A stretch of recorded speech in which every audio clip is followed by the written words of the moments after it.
3 U.S. soldiers die in a drone strike in Jordan.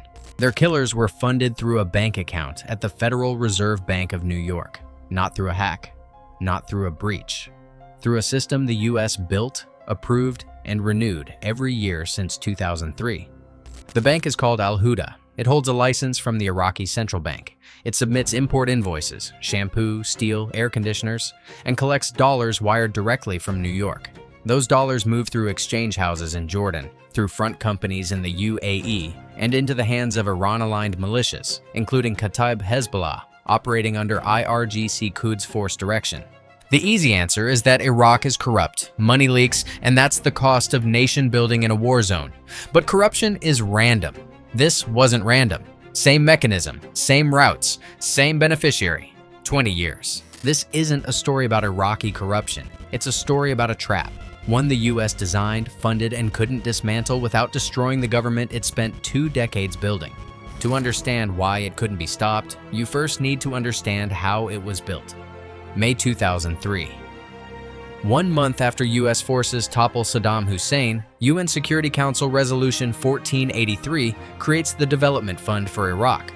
The Coalition Provisional Authority takes control of its administration. Iraqi oil revenues, all of them, flow into an account at the Federal Reserve Bank of New York. The US controls the vault. The dollar auction is the distribution mechanism. Iraq's central bank sells those New York dollars to licensed Iraqi banks and exchange houses, who submit import invoices to justify each purchase. The dollars flow out. The goods are supposed to flow in. The system is designed for speed and stability, not verification. That distinction matters. By mid-2004, the CPA has dissolved and handed the entire apparatus to an Iraqi caretaker government with, in the words of Stuart Bowen, who ran the U.S. oversight body for Iraq reconstruction from 2004 to 2013, minimal guidance. Bowen told investigators exactly what that meant. "We created the monster," he said, and then said, "Not our monster, SIGIR." The Special Inspector General for Iraq Reconstruction, the watchdog Congress created to oversee the $63 billion U.S. reconstruction effort, flags auction oversight gaps as early as 2012. The warnings are filed. They go into reports. Nothing structurally changes. Here is why nothing changes. Oil is 90% of Iraq's state budget. The dollar auction is how that oil money reaches the rest of the economy, how government ministries get funded, how private businesses access foreign currency, how the Iraqi dinar holds its value against the dollar. Shut the auction down, the government stops functioning. Not gradually, immediately. That dependency isn't a flaw in the design, it is the design. The CPA built it that way because speed mattered more than controls in 2003. Stability mattered more than accountability. And by the time the US understood what it had created, the architecture was load-bearing. You couldn't pull it without pulling everything built on top of it. The trap was structural from day one.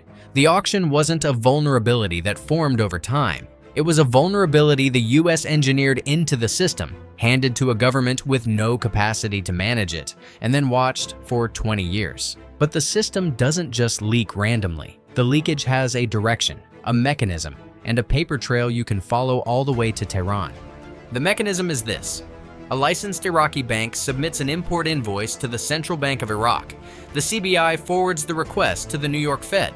The Fed wires dollars to the Iraqi bank. The bank is supposed to forward that payment to the foreign exporter. It doesn't. April 2012, United Bank for Investment, Baghdad. An Iraqi parliamentary committee subpoenas 1 month of records. One bank, 1 month. $315 million in applications. Investigators review every packet, the invoices, the customs declarations, the import licenses, the SWIFT transfer confirmations. With one exception, every single application, accounting for over 99% of the money UBI applied for that month, shows clear signs of fraud, phantom companies, mismatched documents, missing import licenses. The dollars don't go to steel suppliers in Dubai. They go to the exchange houses in Jordan, to the bank chairman's personal account, to a trading company owned by his brother. Look at one transaction in detail. April 29, 2012. An Iraqi company called Basma Al Furat applies through UBI for $24 million. The invoice says it imported 21,000 tons of steel bars and 8,800 air conditioners, specific quantities, specific goods, from a UAE company called Al-Awqab Import and Export. Investigators go to the UAE company registry to find Al-Awqab. It doesn't exist. No customs documents, no import licenses, no evidence that a single steel bar or air conditioner crossed into Iraq. The New York Fed wires the $24 million anyway. It goes to 4 exchange houses in Jordan, $1 million directly to UBI's chairman, and $4.5 million to a trading company his brother owns. The investigators found the phantom company with a basic public records check. That's how obvious this was. That's how long it went unchecked. Now scale it. That was one bank, 1 month. Al Huda Bank ran the same operation for 3 years, $6.5 billion. That's what Chalabi's parliamentary committee calculated Al Huda extracted through the auction between 2012 and 2014. The committee reviewed 32 companies Al Huda listed as Iraqi importers. 29 of them weren't registered in Iraq at all, a basic legal requirement to participate in the auction. The money released by the New York Fed to Al Huda didn't go to foreign exporters. Nearly $5.8 billion of it went to a single exchange house co-owned by Al Huda's chairman, Hamad al-Musawi. FinCEN's final rule is explicit. Al-Musawi established Al Huda specifically under IRGC Code's force direction. The bank wasn't corrupted over time. It was built for this purpose from the start. There's another layer underneath that. Iran wasn't just extracting dollars through fake invoices. It was also printing counterfeit Iraqi dinars, funneling them through Iraqi front businesses, and exchanging them for real dollars at the auction. The profit on that trade is the entire face value of the counterfeit notes. You print currency worth nothing. You exchange it for US dollars. The auction converts the fraud into hard currency. FinCEN documents this explicitly in its final rule on Al Huda. Now drop the full number. FinCEN assessed that IRGC and IRGC Code's force use of Al Huda and several other Iraqi banks generated approximately $70 billion in profit from 2019 through 2020 alone. 2 years. One mechanism.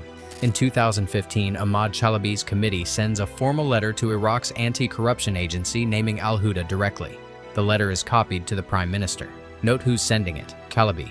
The same figure whose discredited intelligence helped justify the 2003 invasion, is now issuing the clearest documented warning about the system that invasion created. The warning is real regardless of the messenger. Al Huda keeps buying dollars at the auction until at least 2020. Its owner is elected to parliament in 2018. He joins an anti-corruption committee. The US eventually sees the full picture, but seeing it and stopping it are 2 different problems. So, was this just Iraqi corruption? That's the easy answer. Here's why it doesn't hold. 3 things make the corruption explanation too simple. First, the warnings and the crime are the same moment. Sigger flagged auction oversight gaps in 2012, the same year large-scale extraction through Al Huda began. The watchdog saw it. The warning was filed. Al Huda kept operating for 8 more years. Then came Chalabi's formal letter to the Prime Minister in 2015, naming Al Huda directly. Still, nothing changed. This wasn't a system that outran its oversight. The oversight was present. The response wasn't. Matthew Zayas, who served as a director on the U.S. National Security Council under President Trump, put it directly. The right question is, why did it take Americans getting killed by Kataib Hezbollah before they went after their bank? Second, the losses aren't random. Random corruption is diffuse. It spreads across actors, routes, and beneficiaries. This didn't. The losses concentrate in specific banks, specific routes, specific time periods, all tracking with the rise of Iran-aligned political control over Iraq's finance ministry. One mechanism, one beneficiary, 20 years. That's not corruption in the normal sense. That's a managed extraction running through a structure the US built and maintained. Third, Washington had the leverage the entire time and knew it. That third point needs to be established clearly before the rest of this makes sense. January 2020. The Iraqi parliament votes to expel U.S. troops. This follows the U.S. assassination of Qasem Soleimani on Iraqi soil, and the parliamentary majority behind the vote is exactly the Iran-aligned bloc that had been running the auction drain for years. Washington's response isn't military, it's financial. The U.S. signals it will cut Iraq's access to its New York Fed account, Iraq's own oil money sitting in New York. If the expulsion moves forward, Baghdad backs down within weeks. Pause on what that moment proves. The US just used Iraq's oil revenues as a political weapon to override a parliamentary vote in a sovereign country. That is not the behavior of a government that has lost control of the system. That is the behavior of a government that knows exactly what lever it holds and exactly how hard it needs to pull. If Washington could use that lever in 2020 to stop a troop expulsion, it could have used it years earlier to stop the drain. The lever existed. There was a choice not to pull it. Here is the structural reason that choice kept getting made. By 2022, the New York Fed begins restricting dollar access for specific Iraqi banks tied to Iran-aligned networks. Baghdad calls it interference in sovereignty, and here is where the impossibility becomes visible. The only actor with the power to stop the drain is the same actor whose leverage depends on keeping the Iraqi state functional.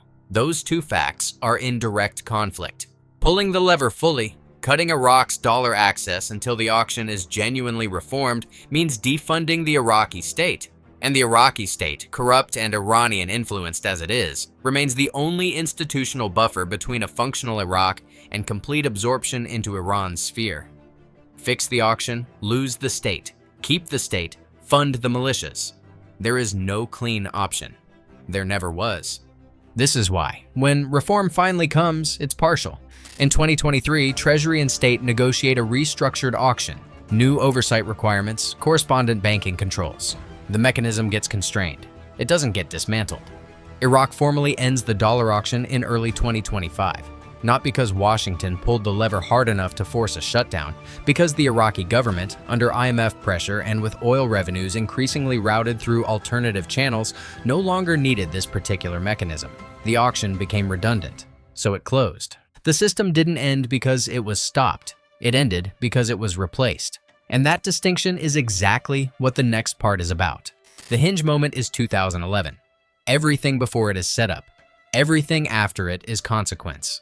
Through most of 2011, the US and Iraq are negotiating whether American troops stay after the December withdrawal deadline. The public reason the deal collapses is immunity. Iraq's parliament refuses to grant US soldiers protection from Iraqi law. What doesn't become public is the parallel conversation happening at the same time about financial architecture. Whether the withdrawal should trigger mandatory restructuring of the dollar auction as a condition of continued New York Fed access. Whether Iraq's central bank should face real oversight requirements before Washington walked out the door. The technical capacity to impose those conditions existed. Treasury had already flagged the auction risks. The leverage was at its maximum. The US was the one deciding whether to leave, which meant it held every card in the financial negotiation too. It didn't happen. The State Department's position was consistent with its broader Iraq stabilization mandate. Imposing financial conditions on the withdrawal would be read as punishment. It would destabilize the incoming Maliki government at its most exposed moment. Iran-aligned factions were already embedded in the finance ministry. Nouri al-Maliki's parliamentary majority depended on those same factions. Tightening dollar access would have triggered an immediate political crisis in a state the US had just spent 8 years and $51 billion constructing.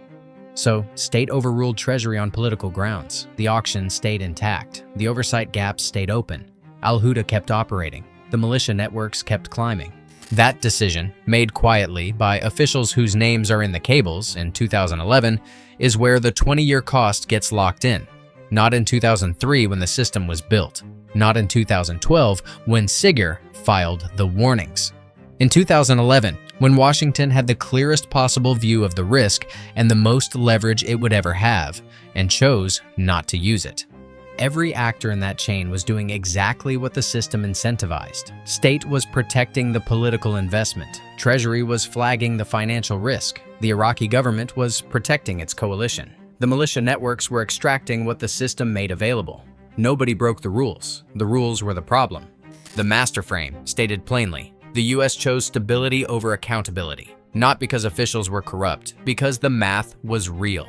A functioning corrupt state is more manageable than a collapsed one. That calculation is defensible. It was also expensive. 2 decades of Iranian sanctions evasion, funded through a New York Federal Reserve account. 3 soldiers dead in Jordan, their killers financed through a mechanism a US government agency designed in 2003. The system ends, but the structure it revealed doesn't. Whatever replaced the auction operates inside the same dependency. Iraqi oil revenues, dollar-denominated, moving through institutions the US can pressure but not fully control, in a state that needs the money more than it needs the oversight. Iraq formally shuts the dollar auction in early 2025. The mechanism is gone. The auction closed. The trap didn't.